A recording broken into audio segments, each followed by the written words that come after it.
Buenos días, Cuernavaca. Buenos días, Morelos. Empieza bien tu día con nosotros. Estamos transmitiendo desde Cuernavaca, Morelos, México, la ciudad de la eterna primavera para todo el mundo. Desde la plataforma en Facebook de Radio Primavera.mx. Buenos días, Cuernavaca. Buenos días, Morelos. Comenzamos.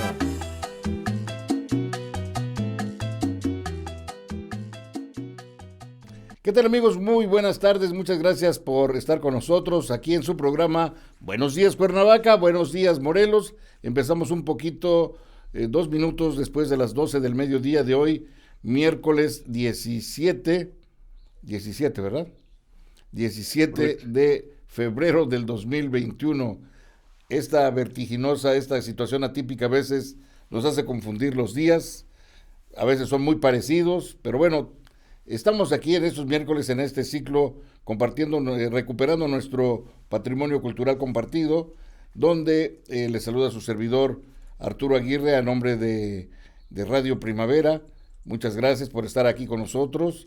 Las personas que nos siguen a través de Radio Primavera Cuernavaca en Facebook Live, muchas gracias.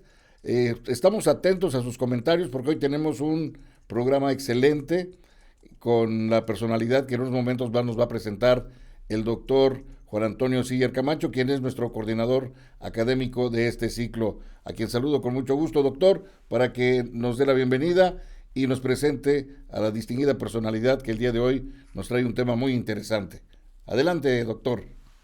Muchas gracias. Muy buenos días a todo el auditorio y a todo el personal técnico de Radio Primavera que hacen posible esta transmisión y su difusión a través del cartel, siempre con muy buen diseño, y yo les agradezco a todos ellos este entusiasmo que hemos tenido. Estamos por segundo año con este ciclo, que va a ser un ciclo en 2 semestres, va a ser anual, y el tema principal, lo comento a nuestro público, son una categoría muy importante de la cual formamos parte muchos de los que estamos participando como miembros de ICOMOS y del Comité Científico de Itinerarios Culturales, y el ciclo que hemos querido en Recuperando Nuestro Patrimonio Cultural Compartido 2021 es desarrollar es el de los itinerarios culturales, los puertos como parte importante de arribo de esos van a acompañarse al puerto, y a veces eh, no, no es así. Eh, Desde el año pasado tuvimos oportunidad de tener a la maestra Belén Oviedo, quien es una especialista en este tema, y sobre todo el trabajo que ella realiza en la ciudad de Pachuca, Hidalgo, con el Museo de Geología, su archivo, y luego varios centros que el grupo que ella coordina han estado recuperando de reales de minas en varios lugares, y ha sido una labor, así como la que tuvimos oportunidad de escuchar en la conferencia anterior del uso del patrimonio. Creo que las minas también, en esta parte que ella va a desarrollar en el tema de la Ruta de la Plata, que es como ella nos pidió tratar, vamos a hablar de la recuperación del patrimonio compartido, y la recuperación y uso social a través de museos y de visitas a estos sitios que muchos de ellos estuvieron en el abandono y se han venido recuperando poco a poco. Entonces es un gusto. El año pasado ella participó también con nosotros, y recuerdo muy bien que nos dijo en ese momento que había que hablar de La Plata o de la Ruta de la Plata. Creo que habíamos estado con temas de itinerarios, y yo lo puse, estuvo muy presente, que este tema de los itinerarios de mar y de tierra, pues no serían explicables si no explicamos lo que se intercambiaba. Y La Plata es un punto fundamental en esta producción que en la Nueva España se realizaba, los caminos que se hicieron al norte a estos centros mineros, y la permanencia de algunas de estas obras de minería, particularmente esta de la que hoy nos va a hablar, que se extiende hasta el siglo XIX y siglo XX. Entonces, va a ser muy interesante porque va a ser la pauta para que el tema que vamos a tratar a lo largo de este año tenga un referente a la extracción de la plata, a su manejo, a su distribución, a el procesamiento que se requería con productos que tenían que llegar de España o quizás de China en algunos casos o de Sudamérica, pero básicamente de España. Y ella nos va a explicar ese patrimonio que existe y cómo funcionó desde el siglo XVI hasta el siglo XX. Entonces, damos la bienvenida a Belén Oviedo, que además es miembro del Comité Científico de Itinerarios Culturales, y es un gusto que los miembros del seminario y de este comité estemos participando en estas actividades. Bienvenida, Belén. Pues muchísimas gracias por la invitación nuevamente, por esta oportunidad de seguir compartiendo el patrimonio de la región minera de Pachuca y Real del Monte. Perdón, creo que me adelanté un poquito. Vamos para las personas que nos están acompañando, que no están en nuestro país, rápidamente les señalaré que la región a la que yo haré referencia está justamente en el centro de México. Quienes tengan habilitada la pantalla podrán ver aquí dónde está la capital del país. Este es el estado de Hidalgo y estamos justamente en medio de casi a la misma distancia tanto del Golfo de México como del Pacífico, lo cual nos va a ubicar y a tener una relación permanente con estos puertos que poco a poco vamos a ir viendo en esta parte del itinerario cultural que le interesa mucho al doctor Siller, que quisiéramos hincapié en cómo se hacen los traslados de estos, pues de la plata básicamente y de los insumos que van a llegar, aunque no es el tema más importante en este momento de la presentación que vamos a dar, que es sobre la Ruta de la Plata, una propuesta que hemos hecho en esta parte de la recuperación del patrimonio industrial.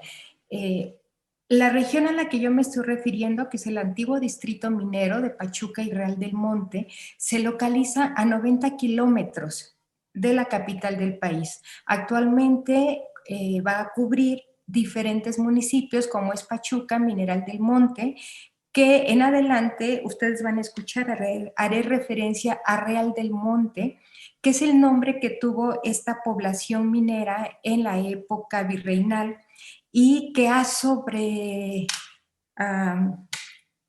sobrepasado ya al nombre de Mineral del Monte, que es el nombre oficial que se le da a partir de la independencia de nuestro país y que se sigue utilizando en términos formales, pero para los historiadores y para la gente en general sigue siendo Real del Monte. Las otras poblaciones es Mineral del Chico, Mineral de la Reforma, un municipio muy reciente que se crea ya en el siglo XX, anteriormente era parte de Pachuca, Huasca y Epazoyuca. Toda esta región actualmente es conocida como la comarca minera de Hidalgo. Tiene un clima frío la mayor parte del año y la superficie que abarca esta región de la Ruta de la Plata es de 52 kilómetros cuadrados. Se caracteriza la zona por tener una historia muy rica que inicia, como vamos a ver, desde la época prehispánica con la explotación de las minas de obsidiana que van a ser fundamentales para el desarrollo económico de tres culturas muy importantes en nuestro país. Se caracteriza también por haber sido un sitio donde se habían aplicado siempre los adelantos científicos y tecnológicos más importantes de la minería. A partir del siglo XVI-XVII, con el descubrimiento del sistema de beneficio de patio para los minerales de baja ley, vamos a establecer todo un circuito, toda una ruta hacia España. ¿Por qué? Porque era fundamental que nos llegara el azogue para trabajar estos minerales. Es así que el azogue de las minas de Almadén va a partir del puerto de Sevilla, va a cruzar todo el Atlántico, llega por el Golfo de México hasta el puerto de Veracruz. Y ahí, a través de carretas, se va a trasladar hacia la zona minera de Pachuca, Real del Monte, pasando y haciendo un alto en la ciudad de Puebla. Por eso es muy importante la casa que se conserva en Puebla, la Casa del Apartado, donde se tenía el control del azogue. Tenemos grandes vestigios también con toda la introducción de la era del vapor a la región minera.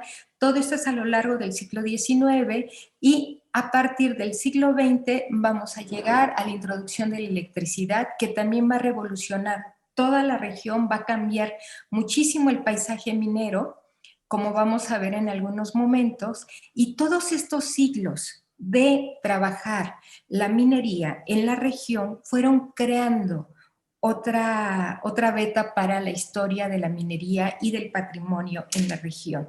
Tenemos hoy día uno de los patrimonios más importantes, una de las herencias más importantes en México, y que sigue dando vida a estas poblaciones ahora a través de lo que conocemos como los sitios de la Ruta de la Plata.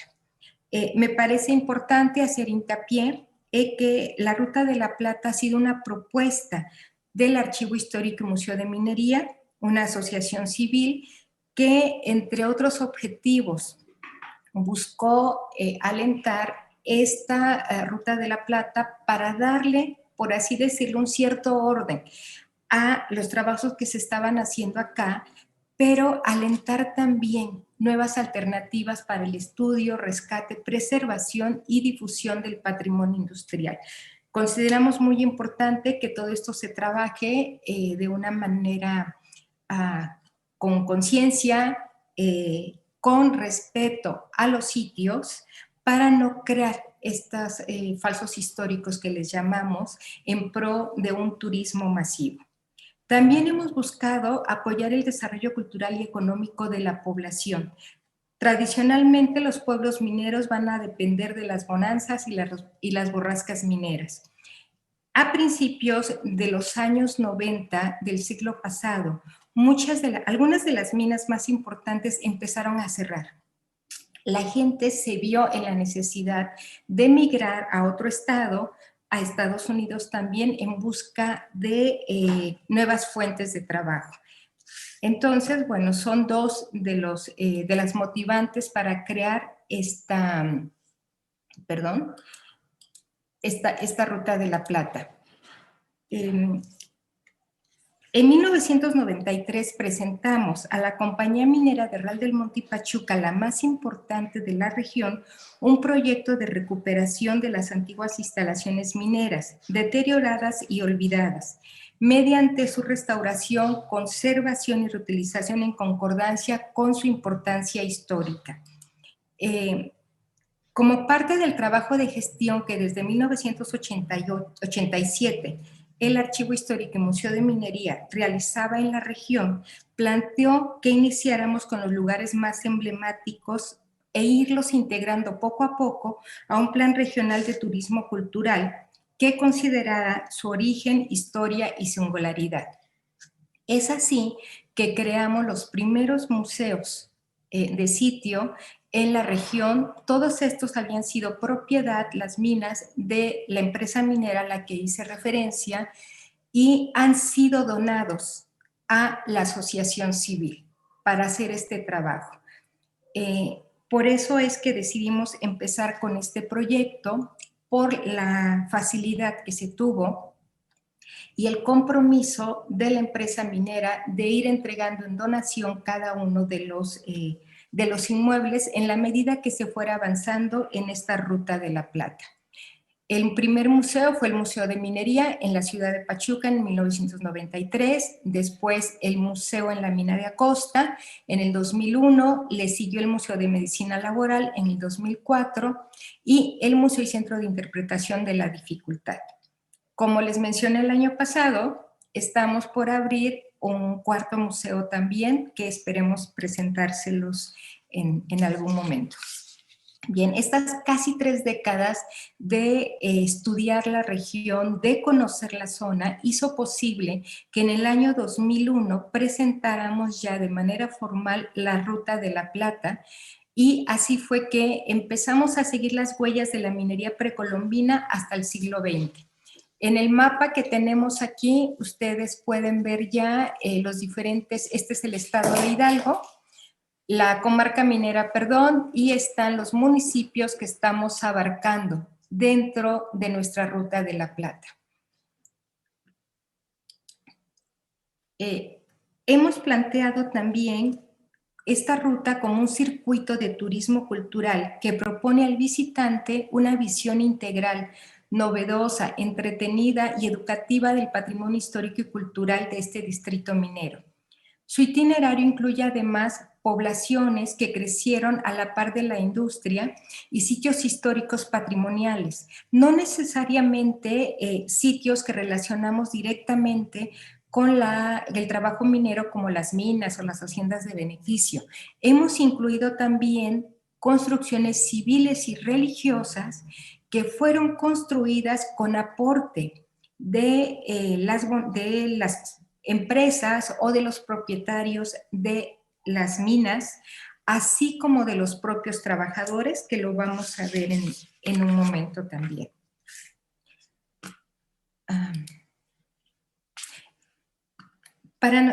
Dentro de este recorrido hemos incluido, nos hemos dado cuenta y hecho yo referencia a cómo el paisaje minero se ha ido transformando una y otra vez, dependiendo del tipo de tecnología que se va a aplicar. La imagen que tenemos aquí en pantalla se refiere, es la población de Mineral del Chico, que se encuentra dentro del Parque Nacional El Chico, que es o fue declarado como tal y protegido desde 1898 por el presidente Porfirio Díaz. Está catalogado como uno de los primeros parques nacionales en el mundo que han sido protegidos, y esto fue consecuencia de la preocupación de los mineros del Chico, porque los mineros de Pachuca y de Real del Monte estaban acabándose, bueno, ellos decían que se estaban acabando el bosque, había una tala inmoderada por el uso de las máquinas, de las bombas que se movían por vapor. Llega esta gran tecnología, pero al mismo tiempo hay una demanda muy grande de carbón, era muy, muy costoso también trasladarlo. El carbón, según los estudios que hemos hecho, no solo venía de Europa, sino que ya también a partir de mediados del 19, los últimos años, las últimas décadas del 19, empieza a llegar de Estados Unidos. Todo se transportaba por barcos. Algunos llegaban, la mayoría llegaban por el puerto de Veracruz, otros llegaban por dos puertos que teníamos en el Pacífico para ser trasladados a esta zona. Sin embargo, había la inquietud de que ya no iba a haber suficiente agua que se generara en los bosques para mover las máquinas que en el Chico eran accionadas por fuerza hidráulica. Es así que este bosque se logró proteger muy tempranamente gracias a una inquietud, a un empresarial, básicamente. Otro de los sitios que también estamos contemplando dentro de esta Ruta de la Plata es el bosque del Liloche. Tradicionalmente era el sitio donde los niños, las familias de los mineros y los grupos, las cofradías, venían a hacer sus fiestas, sus reuniones. A pesar de que en 1999 se le declaró como reserva y protegido, la mancha urbana cada día lo sigue consumiendo. Esta es una pena muy grande, por eso dentro de este circuito de la Ruta de la Plata estamos haciendo una convocatoria para voltear a ver este patrimonio natural que tenemos y que se siga protegiendo. Bueno, tratar de continuar protegiéndolo. En el año 2001 fue muy importante para nosotros la publicación de la Guía de la Ruta de la Plata. En ella hemos incluido breves apuntes y conceptos esenciales sobre el contexto histórico, económico, social, tecnológico y geográfico, con la finalidad de que ayuden a comprender el papel, la importancia y la singularidad de cada uno de los sitios patrimoniales. De esta forma buscamos integrarlos como parte de un solo proceso industrial que determinó en buena medida la conformación social y la transformación del entorno, convirtiéndolos en testimonios de un proceso histórico y cultural que debemos preservar. Paralelamente, proponemos un acercamiento a los valores culturales inherentes a nuestro patrimonio, la recuperación de la memoria del trabajo, el aporte de los trabajadores. Aquí hago un paréntesis para señalar que los guías de los museos son mineros jubilados, hijas y esposos de mineros, que además de que ya fueron hacedores de este patrimonio que ahora se conserva, a través de sus relatos orales, están transmitiendo esta otra parte de la historia, la historia no oficial, pero la que ellos viven en el día a día, e incluso algunos de ellos tienen relatos sobre la adaptación de algunas máquinas o herramientas para trabajos diferentes a los que han sido creados. En esta parte también resulta interesante para muchas de las personas toda la relación de apodos, por ejemplo, que se tienen entre los mineros y el porqué de este apodo, que es parte de la historia también de este gremio de trabajadores. Se hace también referencia a empresarios y a las personalidades que con su esfuerzo han materializado y nutrido la vida y desarrollo de nuestro distrito minero a lo largo de 5 siglos. Debo señalar, la imagen que tienen ustedes ahorita en pantalla es la del pueblo minero de Real del Monte. En la parte alta podrán ver la chimenea, la gran chimenea que es característica de la mina de la dificultad. Si bien esta es una ruta que hemos propuesto y se está trabajando desde 1993 y que desde 2001 ya está un poco más de manera oficial, debemos señalar también que aún no se ha implementado en toda la región. Sin embargo, ya ha empezado a contribuir de manera muy importante en la reactivación económica, por ejemplo, de Real del Monte. Los más de 100,000 visitantes que van a los museos de patrimonio industrial que se tienen en la zona, recorren después la población, y una población que en 1996-97 estaba en unas condiciones casi de pueblo fantasma, ahora se ha reactivado. Los censos de 1999 señalan que había un hotel en la población, que eran una casa con 2 habitaciones, había únicamente también 2 restaurantes por ahí, y ahora, bueno, es impresionante cómo se ha desarrollado la población. Tiene el nombramiento de pueblo mágico, que, bueno, eso deberá de ser tema también por ahí de discusión en algún otro momento, porque no sabemos hasta dónde es bueno y hasta dónde no es tan bueno estos nombramientos, pero bueno, ahí seguiremos yendo.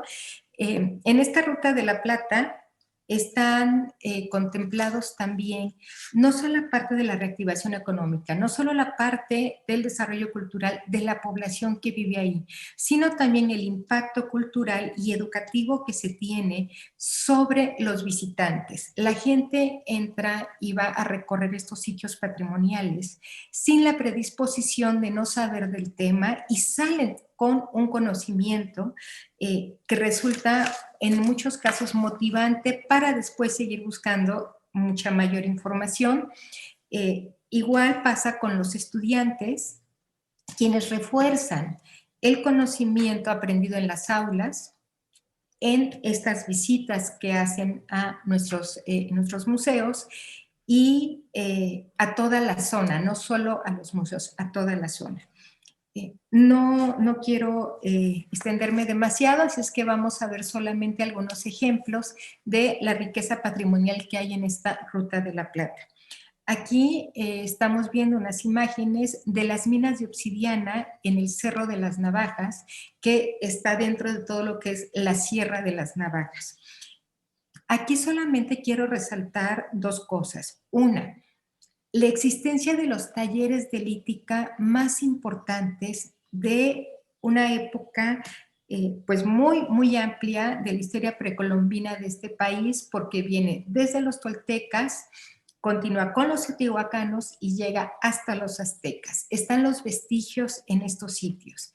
Ahora, aquí habría que estudiar todavía el traslado de todos los implementos, todos los instrumentos que se labraban en esta zona y que primero eran transportados en uno de los casos a Teotihuacán, que es el gran centro ceremonial que teníamos cercano, la gran ciudad también que se encontraba, y después de ahí hacia el resto de Mesoamérica, y bueno, hay incluso por ahí algunos datos de que también llegaba hasta Perú. Esta es una zona que se está trabajando y que recientemente, de los años 90 para acá, ha intentado también salir hacia afuera y se integra a todo este circuito de patrimonio histórico de Ruta de la Plata, que puede ser visitado ya con la gente de la localidad, quienes los guían muy bien. Yo mencioné que dentro de la Ruta de la Plata tenemos también sitios patrimoniales que tienen su origen en la actividad minera, sitios civiles. Del lado izquierdo tenemos la imagen de las cajas reales. Las cajas reales, las primeras, datan del siglo XVI, que se destruyeron por haber sido construidas exclusivamente con calicanto, con adobe, estaban muy cerca del río que pasaba en la población, y en el siglo XVIII se van a construir estas cajas reales. ¿Qué pasaba en las cajas reales? Se llevaba ahí el control de la venta del azogue y se quintaba la plata. Dependiendo de la cantidad de azogue que comprara el minero, podían saber las autoridades virreinales qué cantidad de plata se tenía que quintar. Entonces, aquí llegaba todo el azogue que en su momento había salido, ya fuera de Almadén o de Huancavelica en Perú. La mayor parte para esta zona minera venía de Almadén, como ya dije yo, llegaba a Veracruz, pasaba a Puebla y de Puebla era trasladado a esta zona. Y bueno, tenemos la gran hacienda de beneficio. Aquí se ven las tortas de mineral en las que se aplicaba el azogue para poder sacar de manera pura la plata.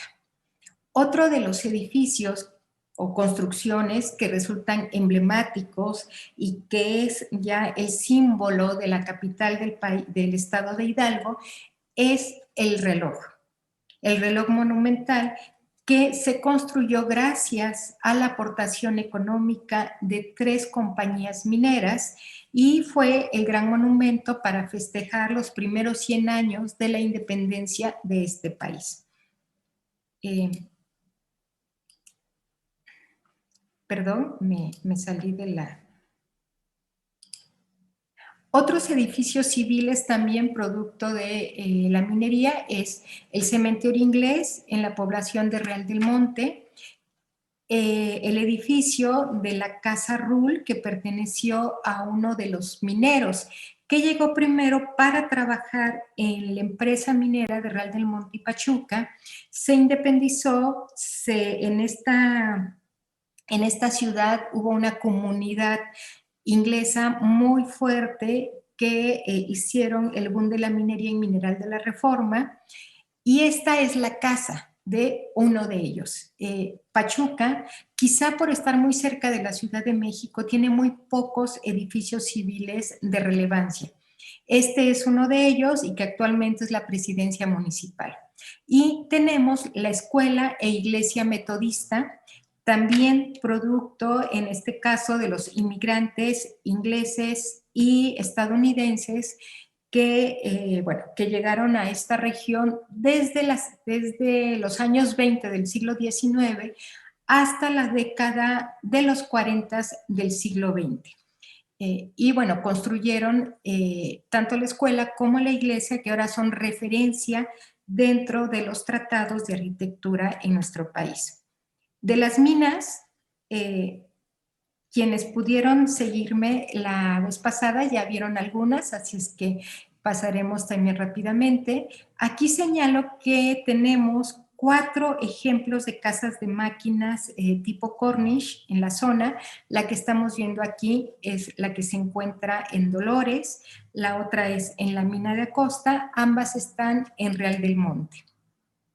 Y estas que tenemos ahora en pantalla, que es la mina Purísima Concepción y la mina San José la Rica, son básicamente minas que conservan vestigios del siglo XX. Si bien algunas empezaron a trabajar desde el siglo XVIII o desde el siglo XIX, la infraestructura que tenemos hoy en ellas es básicamente el siglo XX, que son ejemplos muy importantes también.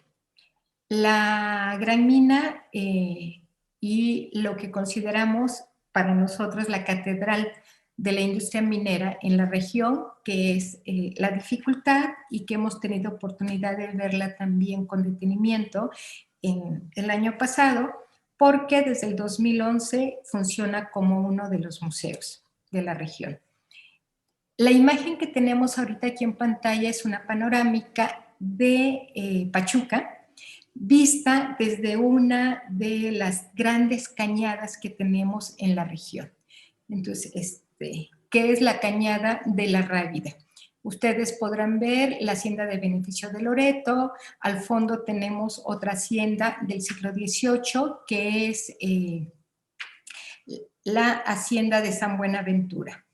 Y bueno, está aquí mismo la mina de San Juan Pachuca, que es también, así como dificultad la emblemática de Real del Monte, aquí es la de Pachuca, la que es la emblemática para esta zona. Y bueno, es una mina que se trabaja desde el siglo XIX. La mina del Álamo la menciona en particular porque es el ejemplo más importante de una mina del siglo XX. Ahí se podrán ver muy bien todos estos cambios tecnológicos desde principios del siglo hasta el año 93 en que cerró sus puertas.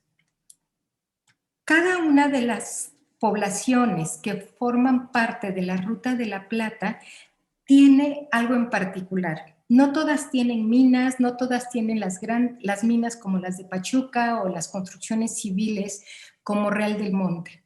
En el caso del municipio de Huasca, lo que sobresalen son las grandes haciendas de beneficio que se construían allí por las cantidades de agua que había.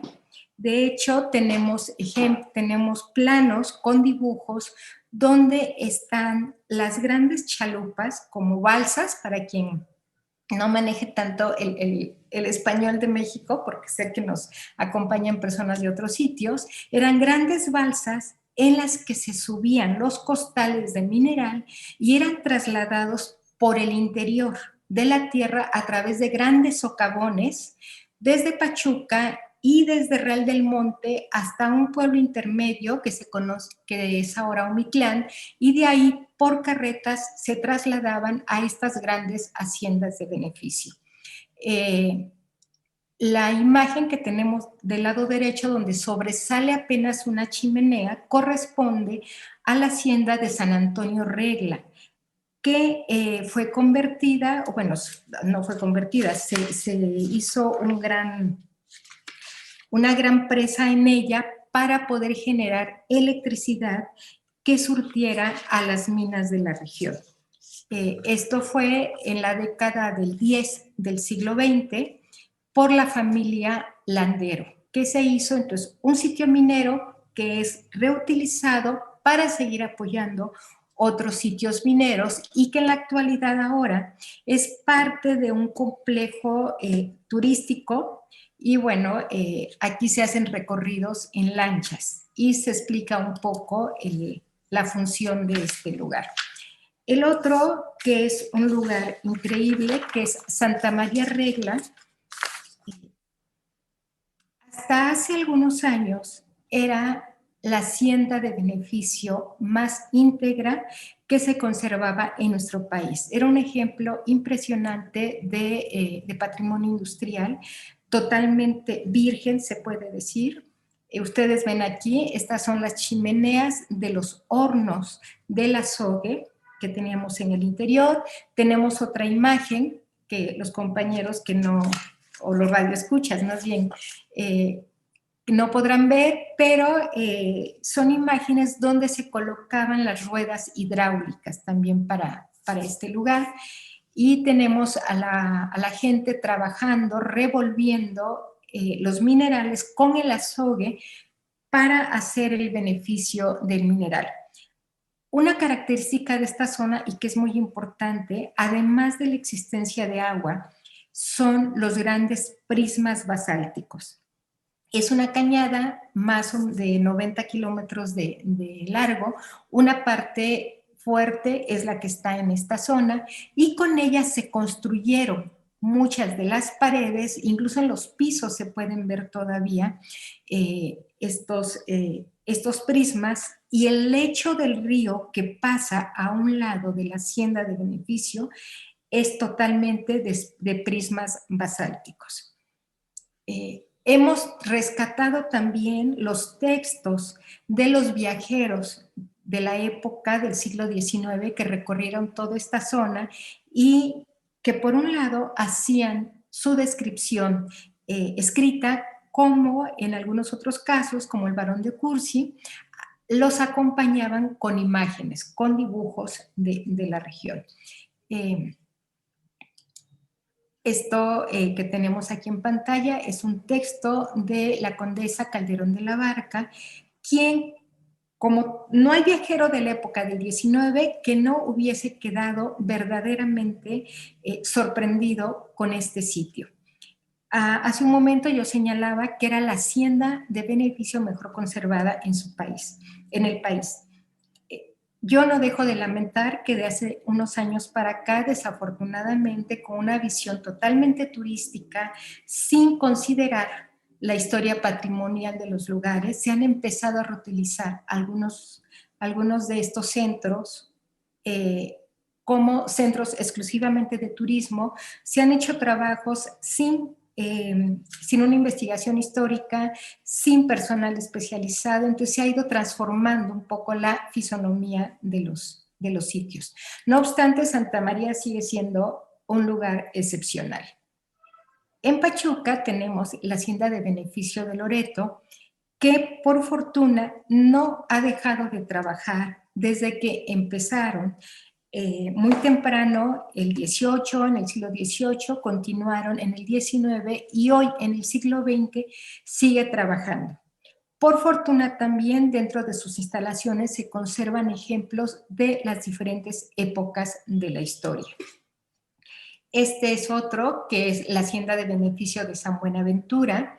Aquí se extraía la plata y el oro, y había grandes patios también, como podemos ver en la imagen que tenemos aquí al fondo, para beneficiar los minerales. Este es un sitio especial sobre todo para los geólogos, para los mineralogistas, porque tenemos afloración de una veta. Entonces, esto puede servirle bastante bien a los estudiantes para conocer una veta minera, cómo se trabaja, y importante, tenemos también ejemplos de construcciones arquitectónicas exprofesas para cuidar y resguardar, por un lado, el trabajo que se hacía, la extracción de los minerales, y en muchas ocasiones también se tenían que vigilar a los esclavos. Está muy bien documentado que las minas de Pachuca y Real del Monte tuvieron mano de obra esclava en la zona. En Mineral del Chico también son las minas, las haciendas de beneficio, perdón, lo que prevalece como patrimonio, y hay recorridos que es muy interesante, sobre todo está este lugar, que están al lado de los ríos. Finalmente, solo quiero señalar que esta Ruta de la Plata, esta propuesta de Ruta de la Plata, ha tenido como sustento la existencia de archivos históricos. Archivos históricos que en documentos en papel datan de 1728, pero hemos tenido la fortuna de poder microfilmar archivos particulares y públicos que se encuentran en otros estados, incluso en otro país, y que nos han permitido poder tener todo un panorama de la historia minera regional. Como yo digo, no hay necesidad de inventarse la historia está aquí, simplemente hay que tratar de recuperarla para trabajar con todos pues con todos los actores del patrimonio industrial. Entonces, esta es como una reseña muy general de lo que es nuestra Ruta de la Plata, de estos circuitos que se van estableciendo también. Algo que no señalé cuando veíamos las cajas reales es que mucha de la plata era transportada en estas grandes conductas que se conocían en carretas cuidadas por, primero, siempre fueron trabajadores de la empresa minera que iban a la Casa de Moneda en la Ciudad de México. Ya para el siglo XX incluso teníamos dentro de la región un grupo de guardias que se conocían como los plateados, porque todo su traje, toda la botonadura era de plata. Ellos dependían económicamente de la empresa minera. De hecho, el gobierno le permitió a la empresa tener a su propio grupo de guardas para que cuidaran este transporte de la plata a la Casa de Moneda. En la Casa de Moneda se acuñaba y una cantidad importante salía hacia Oriente. Mucha de la moneda que circuló en el Medio Oriente era con plata que provenía, que iba de esta región minera y que era acuñada en la Casa de Moneda en la Ciudad de México. De la Ciudad de México, bueno, tenía que salir al puerto de Acapulco, y seguramente por ahí en más de una ocasión han de haber usado seguramente esta transportación que tanto ha trabajado ya desde hace muchos años Juan Antonio Siller. Pues es un poco esta visión general de la Ruta de la Plata. Hay muchísimas más imágenes, pero bueno, queda la invitación abierta para cuando la situación lo permita, puedan visitarnos. Y haremos este recorrido que no presenta imágenes, pero hay otra población, que es la población de Omitlán, que tiene una riqueza patrimonial que no es tan fácil de ver, pero que seguramente les llamará muchísimo la atención el día que puedan venir. Gracias, Juan Antonio.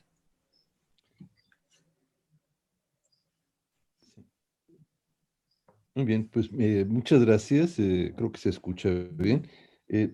Creo que ha sido muy completa y sobre todo creo que ha sido un magnífico ejemplo, así como el del año pasado, el de este año, de un plan de muchos años de recuperación de patrimonio cultural. Es decir, muchas veces hablamos del patrimonio arqueológico, histórico, estético, etcétera, y pocas veces reflexionamos en cómo se puede recuperar, pero cómo se puede apropiar socialmente ese patrimonio. Entonces creo que este tema de la plata, además de la importancia que tuvo durante el virreinato y posterior al mismo, y la presencia de la plata mexicana en Asia y en Europa y en muchos otros lugares, pues es un proyecto que ha tomado muchos años recuperar, además un patrimonio olvidado. Creo que el patrimonio industrial es como el patito feo y es el patrimonio talón de Aquiles. Pocas veces acá en Morelos nuestros ingenios fueron vendidos, pues maquinarias como fierros viejos, y mucha de esa tecnología que ustedes han podido recuperar acá se perdió. Entonces creo que es un magnífico ejemplo de la arquitectura industrial que va desde el siglo XVI en sus procesos más antiguos hasta el siglo XXI, que siguen operando muchos de estos sitios.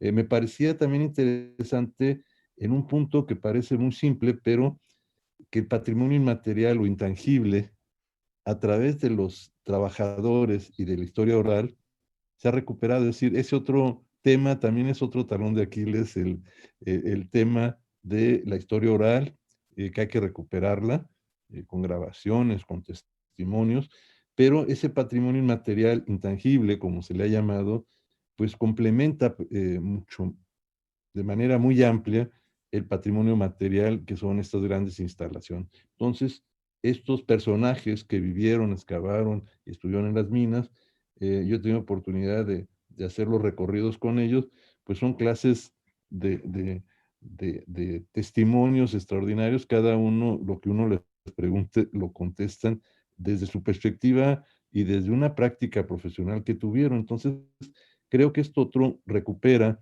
en ese personal esta historia oral y ese patrimonio inmaterial. Los préstamos culturales, ya señalabas la presencia de ese reloj monumental, que muchos de ellos han sido desmantelados en muchos edificios, sobre todo los del Centenario. Este afortunadamente se ha conservado y es uno de los mejores ejemplos de estos relojes monumentales.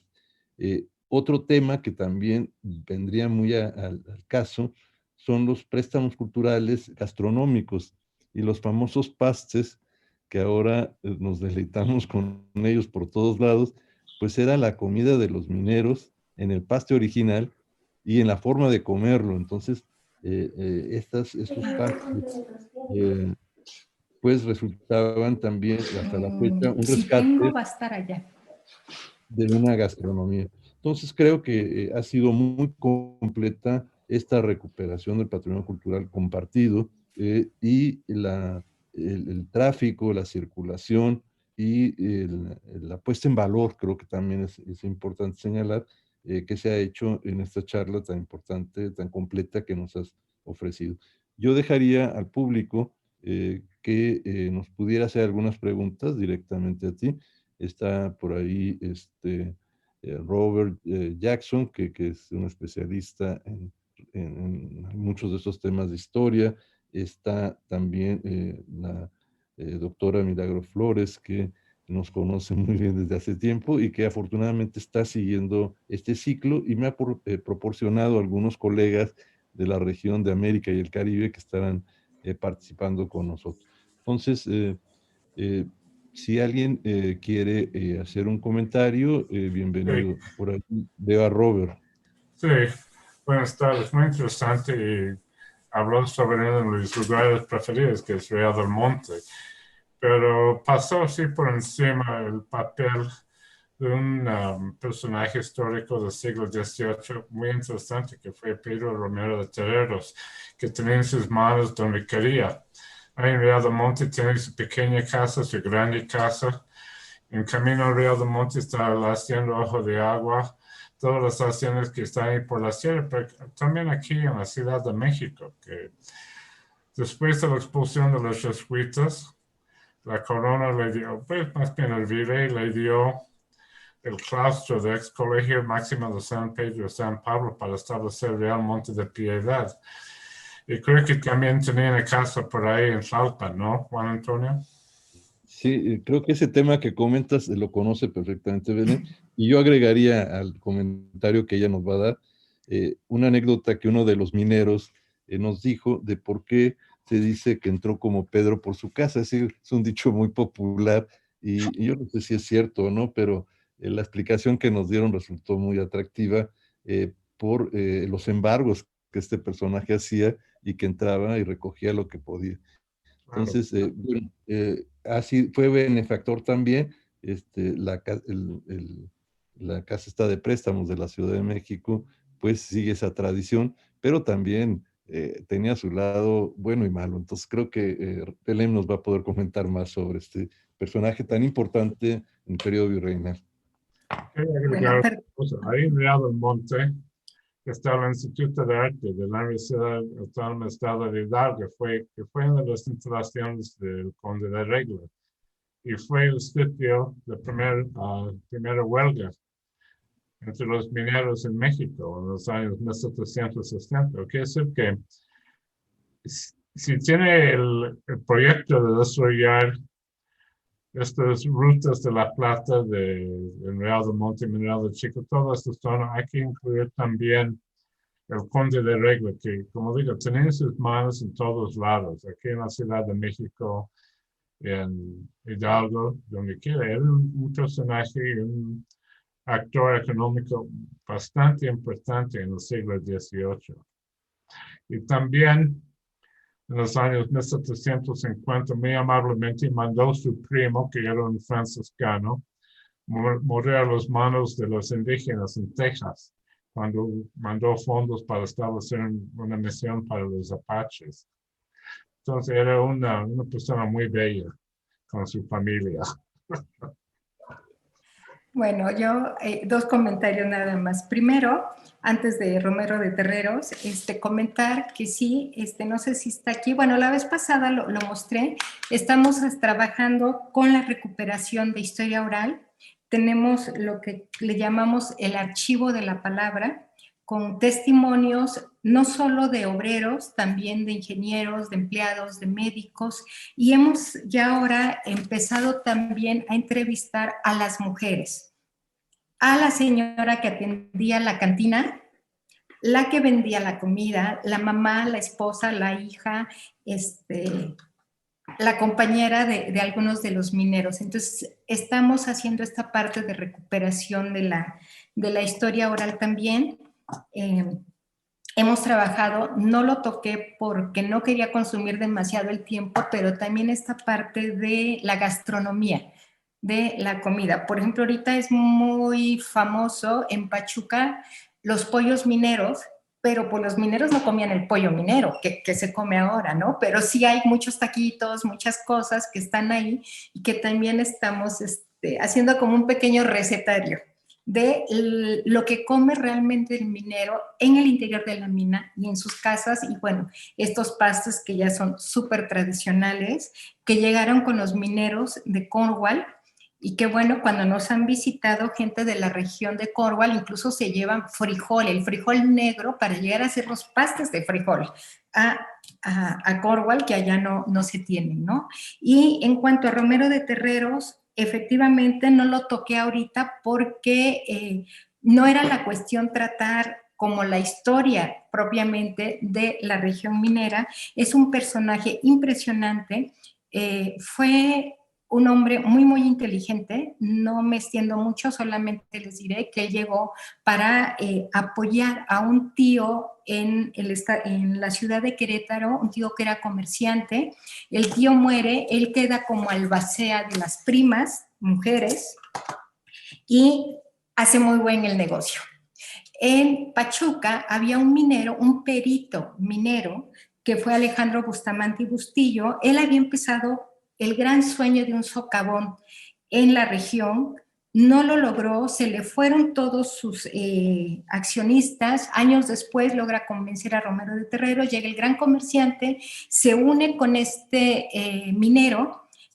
Yo siempre he dicho que fue un hombre muy inteligente, Romero de Terreros, aprendió muy bien todo, firmó un convenio con Bustamante que con las primeras ganancias se iba a crear un Monte Pío para ayudar a los pobres de la Nueva España, como se hacía en la madre patria.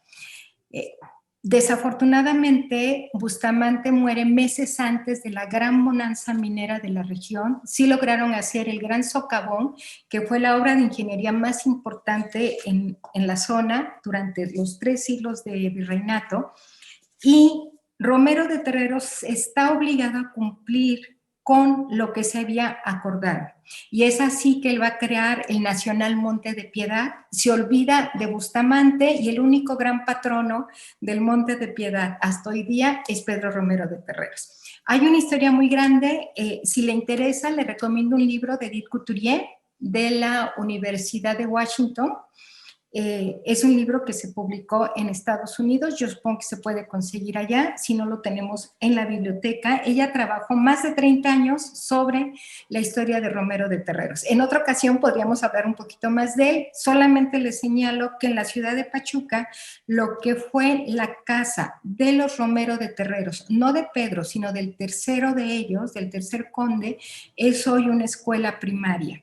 Y en la Ciudad de México, justo enfrente de lo que es el Lumen, que está en República del Salvador, estaba la gran casa también de Romero de Terreros, que lamentablemente en unas condiciones pues de deterioro muy, muy grandes.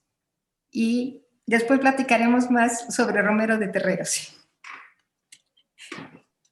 No sé si hay alguna otra pregunta o quieren que hable más de Romero de Terreros. Nos comenta Milagro Flores que está muy sorprendida con tu charla y que le ha parecido extraordinaria y que en un próximo viaje a México le gustaría recorrer muchos de estos sitios de patrimonio. Y bueno, qué mejor anfitrión que tú. Entonces, pues a lo mejor Milagro nos quiere comentar algo al respecto.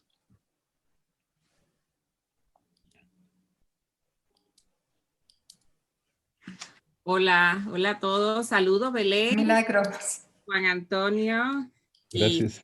todos los que están conectados. No, sencillamente me parece excelente tu presentación, el buen paso de cada detalle que has dado y cómo has dado un recorrido donde, como ya puse en el comentario, que ya la tengo en mi lista de visitas, mi próximo viaje a México, no solamente para ver, sino para aprender, porque estas son las presentaciones que le pican a uno la curiosidad y entonces uno quiere ir a aprender más. Esa es la gran belleza de la interpretación. Una interpretación excelente que has hecho. Y me daba también, pues nada, curiosidad, porque siendo La Plata y siendo ese itinerario cultural de la Ruta de la Plata tan importante y tan valiosa para la región y para el país y también para Europa y para otras regiones del mundo, también debía de también contar con un sistema de infraestructura de protección. Entonces pregunto si dentro de esa interpretación que se hace de la ruta, también se identifica alguna estructura patrimonial que tuviera que ver con la protección claro, de la ruta de salida y entrada de ese precioso metal. A ver si entendí bien. ¿Te refieres a una ruta de protección en el traslado del mineral que se hacía en su momento? Correcto, correcto. Sí, por eso es que las compañías mineras para esta zona, y que además eran muy, muy fuertes, tenían la autorización del gobierno para tener a sus propios guardias, a un equipo de personas debidamente armadas que tenían que ir protegiendo el traslado en este caso de la plata, y también salía oro hacia la Casa de Moneda. Hay relatos también de la época, incluso en los periódicos, de los asaltos que se hacían a las diligencias que transportaban la plata y el oro. De ahí que se autorizó que llevaran sus propios guardias. Y bueno, pues muchísimas gracias también por el interés, Milagros, y tengo que hacer el comercial completo. Si llegas en avión a la Ciudad de México, no salgas del aeropuerto. Ahí mismo están los autobuses que te traen directo a Pachuca. Y con mucho gusto te hacemos el recorrido. Ay, muchísimas gracias. Perfecto, ya está anotado. Pues bien, no sé si alguien más del público que nos acompaña el día de hoy quiere hacer algún comentario, alguna observación a nuestra invitada de hoy. Nada más una cuestión. Estoy viendo que en Facebook preguntaron sobre bibliografía de los viajeros de la época. Sí. Yo creo que pueden buscar muy rápido ahora con esta facilidad del internet, pero está el libro, el diario de Calderón de la Barca, Está los trabajos del Barón de Humboldt también, sobre todo Viaje a la Nueva España, que ahí pueden ver. Y en cuanto a imágenes, si no me equivoco, Artes de México publicó un libro sobre de Maris Ruyendas. Ahí hay también varias cosas, y el gran pintor de la época, que también fue catalogado como un espía del gobierno inglés, es Landesio. Landesio tiene unas imágenes de esta zona de Guanajuato, y no solo de minas, también de otros lugares como los grandes acueductos. Un original, o el único original que yo conozco de Landesio, está en el Museo Sumaya, el que está en Polanco, y es la hacienda de beneficio de Santa María Regla, donde puede uno muy bien ver todo lo que son las tortas de mineral. Es como que por ahí. Y hay libros, la Secretaría de Relaciones Exteriores hizo un libro también muy hermoso, muy de arte, de viajeros en el siglo XIX a México. No sé. Sí, creo que estarían los que ustedes han editado, que es una colección También. extraordinaria. Eh, Son libros de estas reuniones que se han hecho de manera periódica y son muy temáticos en aspectos particulares. Entonces, pasar de los viajeros a estos otros libros es una buena recomendación, y esos libros pues los tienen ustedes ahí en la biblioteca del Museo de Geología. Y De cuando minería. regrese, perdón, sí, de minería, cuando regresemos de esta contingencia, pues yo creo que un viaje a lugares exteriores, porque además no son museos cerrados, son museos abiertos. Ahora yo estoy con la idea de los ecomuseos, porque ese retorno nos permitiría en lugares abiertos como las minas, los museos que son muy amplios, pues movernos en un retorno mucho más inmediato cuando se pueda. Y creo que el ir al museo y adquirir estos libros, pues es una buena oportunidad. Sí, yo recomiendo y soy un, un promotor de estos libros porque son muy completos. Creo que ahí está muchos años de trabajo y de muchos especialistas, ¿no? Bien, si no tenemos alguna otra pregunta, yo no estoy conectado a Face, pero tengo los de el chat de nosotros. Si no hay ninguna otra pregunta, pues te agradecemos mucho Hola, esta participación. Ah, sí, ¿hay alguien más? hola, Sí, sí, ¿te escuchamos? soy ¿Quién es? María Elena Sánchez, me llamo María Elena Sánchez Roldán, estoy aquí con la cuenta de internet, creo que ocupé la de mi hijo, que aparece el nombre de Andrés, Sí, es mi adelante. hijo. Yo soy originaria de Pachuca y bueno, quiero felicitar a la doctora Belén por su excelente exposición y decir que pues es un orgullo que se comparta toda esta información, porque como ella bien comenta, pues esperamos que las personas que están en otros lugares vengan a visitar Pachuca, vengan a conocer toda esta historia y bueno, no solo Pachuca, sino pues toda esta ruta de La Plata que expuso maravillosamente la doctora Belén. Un abrazo y muchas felicidades. Es todo. Muchísimas gracias. Muy bien, si no tenemos otra intervención, le damos las gracias a la maestra Belén Oviedo y los esperamos el próximo miércoles. Tenemos también un invitado de lujo como el día de hoy, propuesto por la doctora Milagro Flores, y es un tema del cual es importante conocer cómo funcionan estos organismos internacionales, el ICOFOR, y afortunadamente su presidente en Brasil aceptó participar en esta charla, así que todos los que nos dedicamos a esta parte del patrimonio, pues tendremos la oportunidad de conocerlo de mi parte y de escucharlo. Entonces, ha quedado confirmado en principio, así que el próximo miércoles a las 12 estaremos aquí en Radio Primavera, a nombre del licenciado Arturo Aguirre, quien tuvo un compromiso de trabajo. Despido a la Radio Primavera y a su personal técnico que siempre nos ha ayudado en todo, en la difusión y en los problemas técnicos que a veces tenemos. Y bueno, los esperamos el próximo miércoles y buenas tardes a todos. Gracias. Muchas gracias. Ya nos vamos, pero recuerda, estás en radioprimavera.mx. Buenos días, Cuernavaca. Buenos días, Morelos.